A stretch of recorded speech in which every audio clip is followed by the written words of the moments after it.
কিছুদিন আগে গিয়েছিলাম কলকাতায় খেলা দেখতে। এই সেই গলি, একটু 10 পা এগোলেই হচ্ছে ইডেন গার্ডেন। তো আমরা এর সামনেই হোটেল নিয়েছি। তো এই ফটোটা দেখে কিছু মনে পড়ে? এ হচ্ছে অমিতাভ বচ্চন পিকু ফিল্মের।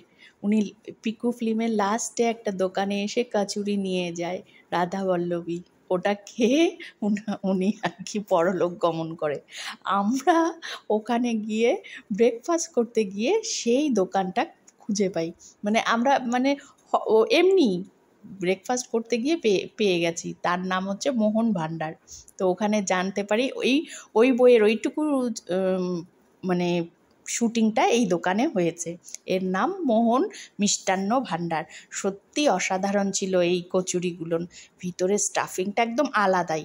আর এই যে এখানে বড় করে পোস্টার আছে, মানে কোন পেপারে উঠেছিল এই দোকানের নাম এবং